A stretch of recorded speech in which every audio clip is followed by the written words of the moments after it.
Benar. Julian dan juga Ruby. Ini skema yang tadi di match pertama di game 1 kenapa? Karena ini bisa meng-cancel 2 posisi dari seorang Eve dan juga Lolita. Oke. Ini deny pick juga dengan apa yang lu sebutan tadi. Lancelot tadi ya? Iya, mau Lancelot mau siapa Udah ke deny pick. hilang semuanya. Dan Ini malah menurut aku bisa Popheus sih. dan mereka tapi ada satu kelemahan dari Aura.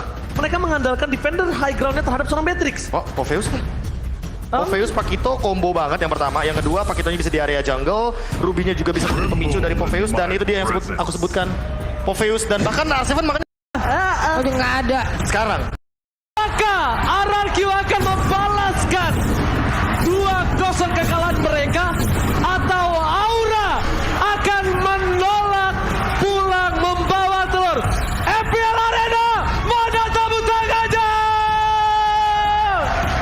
Aura got to the land of done. Ini penentuan klasemen peringkat kedua ditentukan hari ini yang tentunya akan dikawal oleh Kalong Gama. KB. Bolong. Ranger. Yang akan bertahan untuk seminggu ke depan siapapun itu yang akan menduduki peringkat kedua. Betul sekali karena ini adalah pertandingan terakhir untuk kita saksikan tentunya di mix. Popheus ini akan mendapat Tidak akan bisa di The Way of Dragon. Oke, oh, Bolong percaya kali ini dengan draft yang bikin dari Aura Fire, sedangkan seluruh caster sisanya menuju ke arah tim RRQ Hoshi. Apakah skema team fight-nya ya. ini skema semua menuju ke arah RRQ akibat Popheus? Popheus sih aku setuju. Popheus aku setuju karena ini adalah sebuah hero yang nantinya di dalam tim fight tidak akan ada henti-hentinya untuk melakukan sebuah karena ini dash effect-nya banyak banget. High dengan Aemon dia bahkan men-trigger atau memicu efek Iya, itu. memang ini triggernya juga banyak. Hanya saja apabila nanti memang dia masuk ke dalam ini juga bisa menjadi sebuah trap. Tapi ada serangan yang dilakukan Albert sakit banget. Mau kepada 1-1. Facehugger ditukar oleh Albert. Tidak cukup adil, tapi ada duel Dragon yang cukup terlambat dari Flavi. Sangat mau dipaksa masih ada Flicker dan R7 is coming. Belum ada Demonic Force. Flavi menjadi civilian bersama dengan Flash. Oh, dibadarin. Buat Albert kehilangan buff-buffnya. Dan dia berhasil membuat Albert tim fight di Turtle tanpa adanya buff tambahan. Ya, Mereka masing-masing. Yang satu Purple, yang satu Orange. Tapi tim fight kali ini akan coba didapatkan. Mencoba diusir permainan tim Orange. Kiyoshi memaksakan tim fight. Real World Manipulation. Mencoba untuk secure. Posisi dari High dapatkan satu retribusi. Dia mengenal R7 to drone. Namanya Flash. Gak berhasil melakukan siapapun. Flavi, where are you going? Dan nampaknya R7 dive to dive. Wow. To deep. Menyelam terlalu dalam. Takutnya keselak karena gak ada nafas. Tapi Ben masuk ke dalam. Dan ternyata damage-nya terlalu satu poin tambahan. Godiva, where are you going? Apakah ada flicker? Tapi kali ini Godiva gak ada flicker. Tapos mendapatkan oleh Clay. Jaden from Bogor. Gak ada celah sama sekali untuk Aura barusan karena pertempurannya begitu baik. Bahkan Skylar pun mengambil peran utama yang banyak banget loh bro. Damage yang masuk semua. Apalagi kita tahu di sini lagi dan lagi ya. Aku sebutkan sekali lagi Skylar bawa Purify. Itu gak respect bisa di banget The ya. Way of Dragon. Jadi gak bisa ditangkap tentunya oleh Fluffy. Dan hal tersebut yang nanti akan menjadi sebuah mara bahaya ketika Facehugger dan juga Godivanya di sini dengan emblem yang dia amankan, terutama menuju kepada cooldown reduction juga bagi Godiva. Oke, tapi ternyata sempat attack-nya gagal. Tidak, Heavy Bird-nya gak berhasil. Tapi High dengan satu buah Purify kali ini headshot shot. Skylar ter-take down. Permainan yang luar biasa bagus, trigger disiplin High. Gue harus akui sih, dari game pertama, trigger disiplin dia. Gak langsung asal mencet skill, dia tunggu momentum. Itu bagus banget Prof, dia sabar banget. Improve-nya udah terlalu jauh dari High, jujur.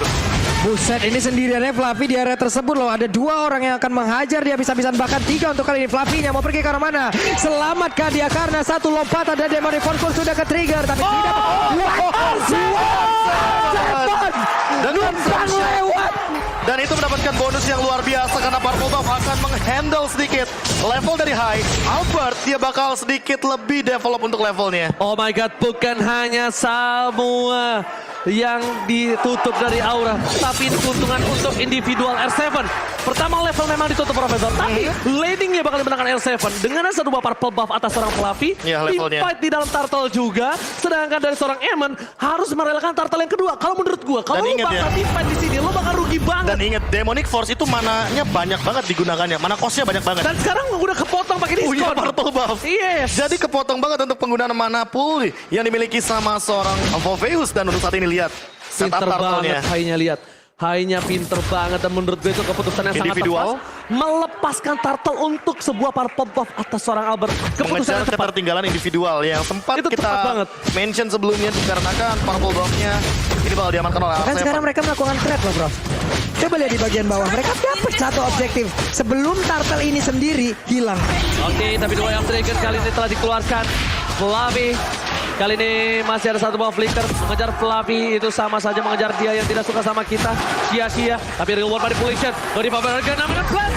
Hilang begitu saja. Tidak ada Godiva. Ini berbahaya banget untuk mid lane turret mereka.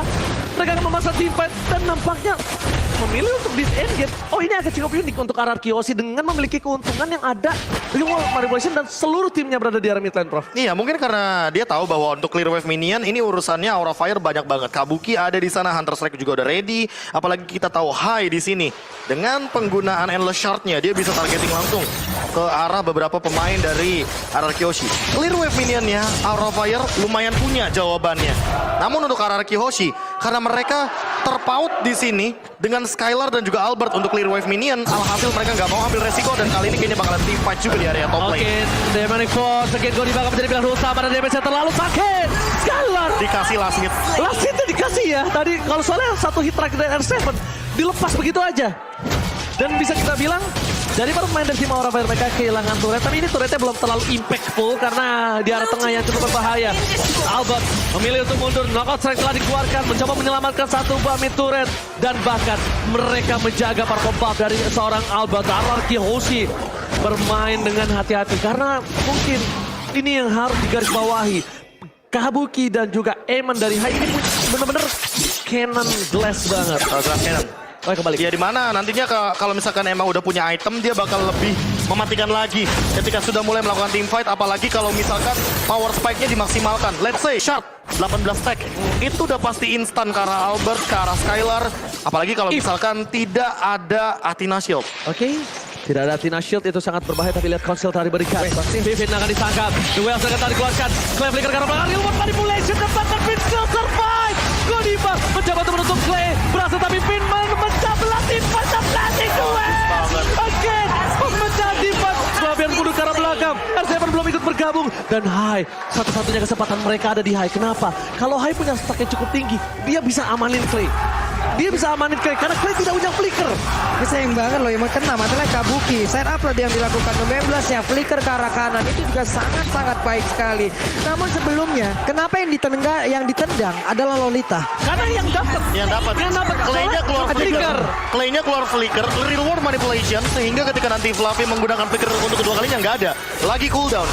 Dan ini benar-benar sama seperti di game yang pertama. Skema team fight-nya terlalu cepat. Betul. Intensitas team fight-nya benar-benar tidak terhentikan di sini. Bentar, Council telah didapatkan. Ternyata target mereka bukan yang lain. Tapi lihat mereka mencoba untuk dive in ke arah sana dan tidak ada.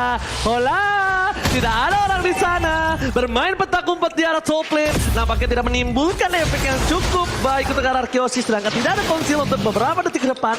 Dan Kabuki standby.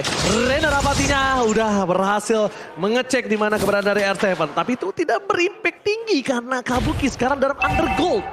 Iya, undergold dan juga hanya mendapatkan 2 assist. Terbalik dengan Skylar, walaupun sama-sama levelnya 10 ya, tapi untuk sekarang ini Fluffy juga dalam ancaman sebenarnya karena dari tadi Demonic Force-nya selalu terpicu. Tadi ketemunya 1, tiba-tiba ada 3. Iya numpang masuk doang itu satu langkah dong, kaki kanan doang masuknya Pak. Kenapa? Enggak, selama nggak ada flicker jangan sih. Enggak, makanya. Dominant flash. Oh my god, Godiva. Hampir. Nggak di all in karena nggak ada flicker juga. Lot masih ada, tapi lihat dengan adanya wave ini yang di top lane, para pemain dari tim RRQ Hoshi, nampaknya mereka sadar ya, Kabuki itu kalau disamperin sendiri, yang ada dia mau outplay. Makanya. Jadi dia benar-benar respect terhadap Kabuki, langsung ke arah 3 orang ke arah top lane, bayangin loh.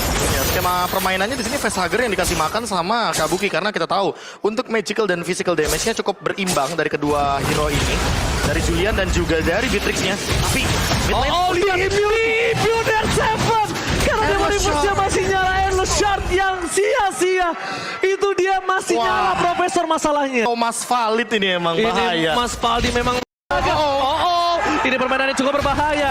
Fokus ke arah base-nya. Kabuki mencoba untuk melakukan spray down di depan sana dan mencoba ada dua perpisahan pasukan.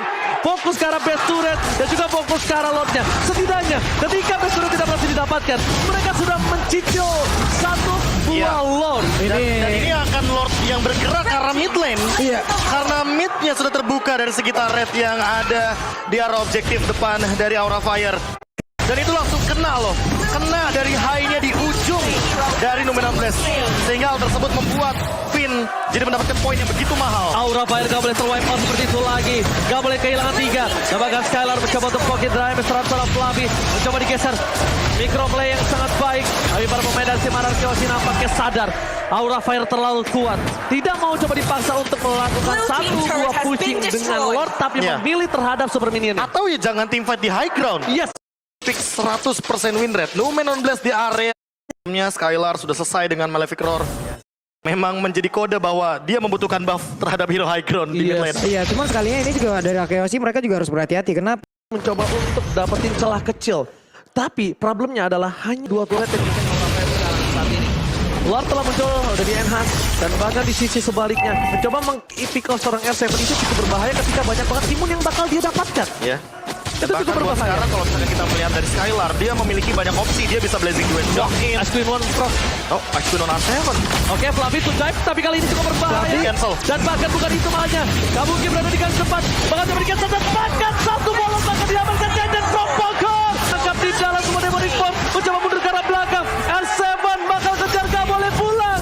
Dan ternyata Pipin kali ini mencoba menghentikan pergerakan dari seorang Godiva. Dan one punch man is satu buah pukulan ke arah dada. Membuat Godiva ter-knockout. Charge-nya tadi connect dilanjutkan oleh Pakito dan sekarang waktunya untuk Akeoshi bisa mendapatkan sekarang kemenangan di mana mereka semuanya komplit berlima untuk menabrak base-nya. Ini bencana Skylar versus Kabuki. Dapatkan apakah kali ini bakal menjadi one strike boost karena Flavi and High sudah kembali. Harus berhati-hati para pemain dari tim Anarchy yang sudah dikeluarkan. Clay, tapi nampaknya sang raja bangun dari tidurnya kah? Dan terlihat masih lebih tertancap. Mencoba menyelamatkan Eamon. Eamon gak bisa bertahan. Godiva tersekda. Immortality, Liberus Passion belum menjadi salah satu pilihan teman-teman. Ini dia, raja dari skala raja. Bangun dari tidurnya.